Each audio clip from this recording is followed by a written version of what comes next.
We will now assess eye movements. But before we determine whether there's any dynamic abnormality of the eye movements, it's very important to look at the alignment of the eyes in primary gaze.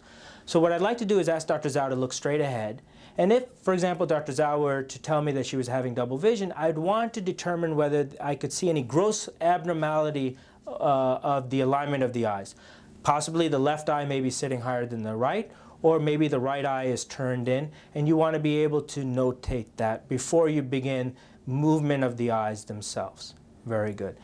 Once we've determined that, then it's very important to look at the way the eyes move. And we'll begin by checking smooth pursuits. So what I'll ask Dr. Zhao to do is to look at my finger, and please, Dr. Zhao, if you could, try not to move your head, because it's very important that the head be still, but we're only looking at the eyes moving. Very good. Please follow my finger as I move it. And as we do this, we're looking to see how well her eyes move, whether they move appropriately to the end gaze. I'm also looking to see if I see any spontaneous nystagmus possibly, or I can invoke nystagmus. And I check both horizontal and vertical. Here I'm checking vertical eye movements, and here I'm checking horizontal eye movements. Also, you can check in all four quadrants. I'm going to have her look up and to the right, and I'm going to have her look down and to the right. And in this case, you may want to elevate her eyelids. Thank you very much, Dr. Zhao. Look straight down. Very good. Look down and to your left. Look all the way to your left, and please look all the way up and to your left. Excellent. Very good. Once you've assessed smooth pursuits, the next step is to assess saccades. And saccades are fast eye movements. And to do that, it's very important that you give the patient a target to look at.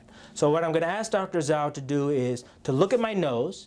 And when I ask you to, please look at my finger once I ask you to look at my finger. So look at my nose, look at my finger. Look at my nose, look at my finger. I'll ask her to do this to the left, and then I'm going to ask her to do it to the right. Look at my nose, look at my finger, look at my nose, look at my finger.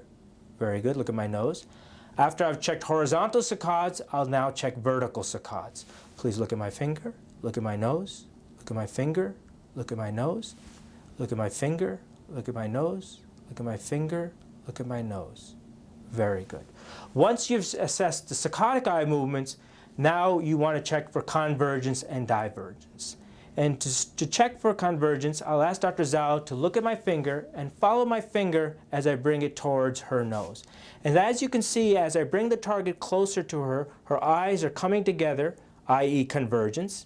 And I'm looking to make sure that both eyes converge. Once I've determined that they're converging very well, which they are, then I'll bring my finger back, and at that time I'm going to be looking to make sure that the eyes diverge as well. If they don't diverge, this could be evidence of divergence insufficiency or possibly even subtle bilateral sixth nerve palsies. Very good. Thank you very much, Dr. Zhao.